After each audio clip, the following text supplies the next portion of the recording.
Namaskar, myself Dr. Kamla R. Nagar, Professor and Head Department of Agar Tantra एवं व्यवहार Ayurveda, Faculty of Ayurvedic Science, Jyoti Vidyapeeth, Women's University Jaipur.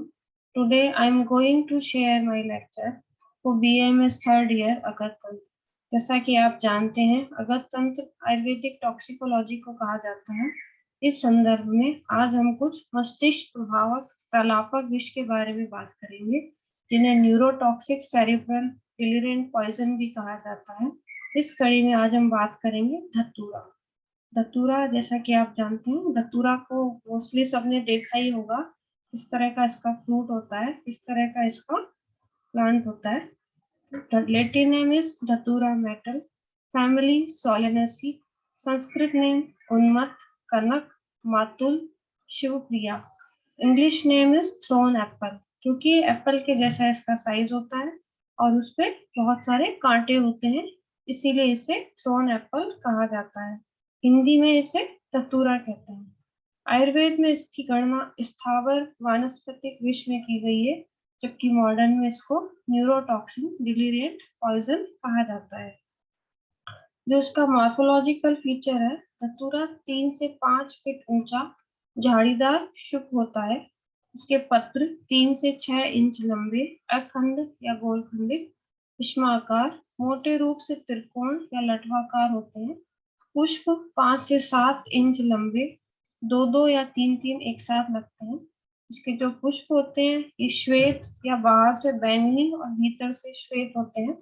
बाह्य कोश 3 inch तक और अंतः कोश 7 इंच तक लंबा और मुख पर 5 इंच व्यास का होता है.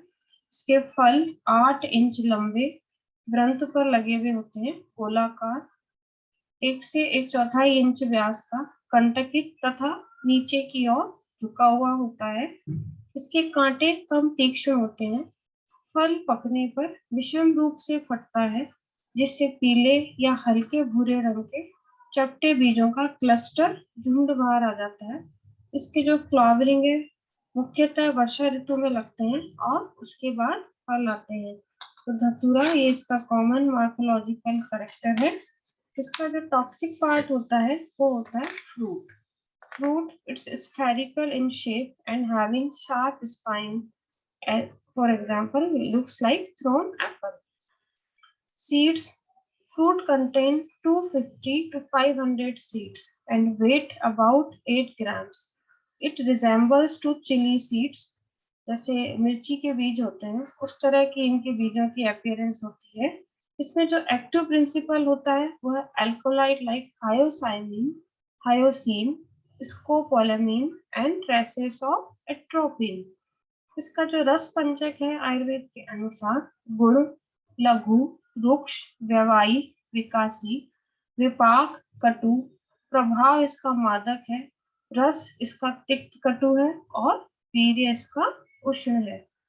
आयुर्वेद में इसको प्रलापक प्रभाव के तौर पर जाना जाता है. मॉडर्न मेडिसिन के अनुसार it stimulates the central nervous system in small doses while produce depression in large doses. It blocks the cholinergic fiber with resultant parasympathetic paralysis. तो जो इसकी प्रयोज्य मात्रा होती है वो है 50 से 100 मिलीग्राम. इसका लिक्विड 1 से 3 बूंद और धतूरसुरा जो है 3 से 2 ml. जो इसकी घातक मात्रा है, ये फर्टल डोज जो कि पॉइजनिंग कर सकती है वो इस प्रकार है.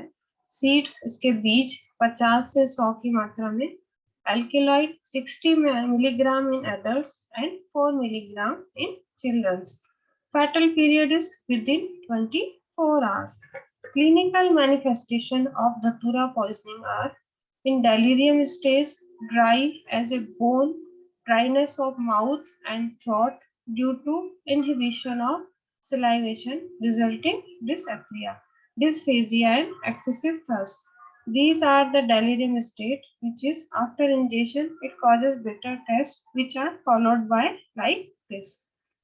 Second feature is red as a beet, face flushed due to dilatation of cutaneous blood vessels of face, blind as a bat, Vision suffer due to dilatation of pupils.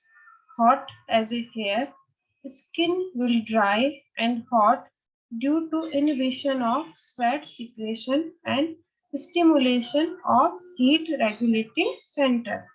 Mad as a wet hen. Delirious mutter, confusion, restlessness due to affect of mind. Next feature is giddiness, unsteady gaits, vomiting, noisy, violent hallucination. The second stage is called stage of coma, that is drowsiness, stupor, coma, and that due to respiratory center failure. Symptoms summarizing under D, 5D symptoms summarized under D are: first of all, dryness of mouth and throat. Second, difficulty in talking. Third, dysphagia. Fourth, dilatation of cutaneous blood vessels. Fifth, dilatation of pupils. Sixth D is dry, hot skin. Seventh D is dysuria. Eighth D is drunken gait.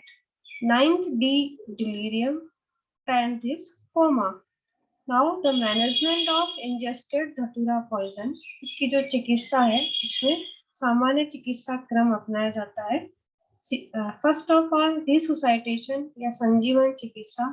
अगर patient respiratory distress की स्थिति में हो तो injection एमिनोफाइलिन and hydrocortisone, oxygen inhalation and ventilation provide किया जाता है. Second, अनअवशोषित विष का निर्हरण या removal of unabsorbed poison. If patient is conscious, oriented and having stable vital, then we try for forced emesis. जो वमन जो है वमन कराया जाता है. वमन जो कि आयुर्वेद के अनुसार जो सद्य वमन है या तो यष्टि मधु के फांड से कराया जाता है या आकंठ लवण जल का पान करा के कराया जाता है. लेकिन अगर पेशेंट अनकॉन्शियस है, डिसओरिएंटेड है, स्टेबल नहीं है तो फिर हम गैस्ट्रिक लवार या आमाशय धावन करते हैं. अगर पेशेंट को डायरिया नहीं है तो डायरिया भी इंड्यूस किया जाता है. इच्छा भेदी रस 65 मिलीग्राम से तीव्र विरेचन होता है तो इस अवस्था में विष को बाहर निकालने के प्रयास के अंतर्गत हमें यह प्रयास करना पड़ता है कि विष या तो वमन से बाहर निकले या फिर विरेचन द्वारा. अगर विष शोषित हो गया है तो शोषित विष का जो निर्हरण है उसके लिए हमें कुछ मूत्र द्रव्यों का प्रयोग करना पड़ता है या फोर्स्ड डायूरेसिस कराया जाता है. इसके लिए हम आयुर्वेद में पुनर्नवाष्टक क्वाथ काम में लेते हैं जिसके मूत्रल प्रभाव के कारण विष की कुछ मात्रा शरीर से बाहर निकली जा सकती है. तो यूज ऑफ एंटीडोट, तो यांत्रिक जो है वो है गोदुग्ध या गोघृत.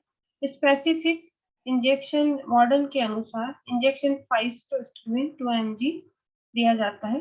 आयुर्वेद में स्पेसिफिकली इसकी जो पॉइजनिंग है उसकी चिकित्सा में वृंताक फल बीज रस का पान 1 फल की मात्रा में, गोदुग्ध 1 प्रस्थ उसमें शर्करा मिलाई जाती है 2 फल, कार्पास अस्थि या पुष्प का क्वाथ या नींबू का स्वरस या जीरक पान कराया जाता है.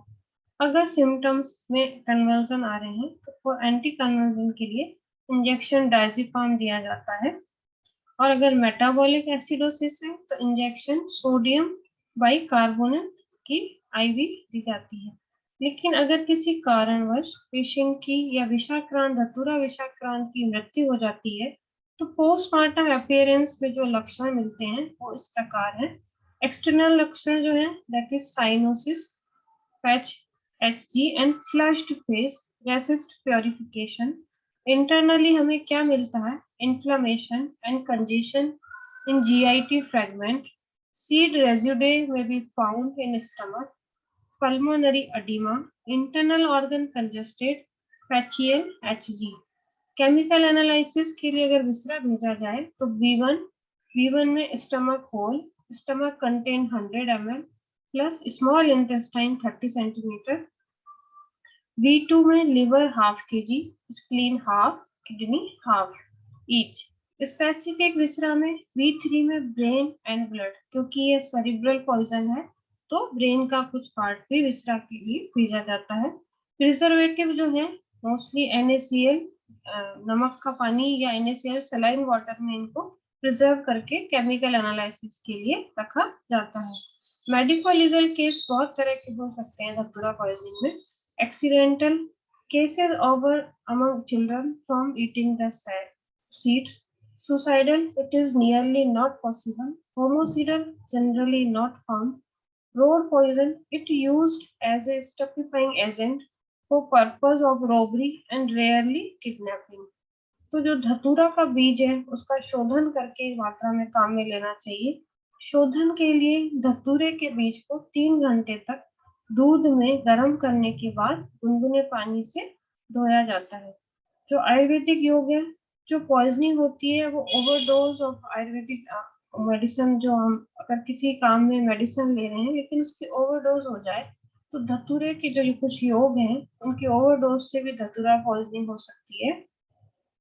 जो इसके आयुर्वेदिक योग है वो है कनक सुंदर रस, अगस्ती सुतराज रस, महाज्वरांकुश रस।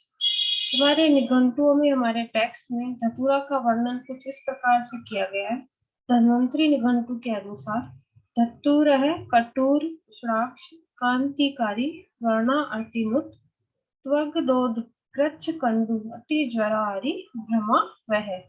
रस तरंगिणी के अनुसार धतूर फल चूर्णम तु काकोदुम्बरा कांडिकम शीलितम तंडुलाम्बोधि सारमेय विषम हरत। इस प्रकार धतूरा पॉइजनिंग के संदर्भ में हमने चर्चा की। आशा है ये सेशन आपके लिए लाभकारी रहा होगा। धन्यवाद।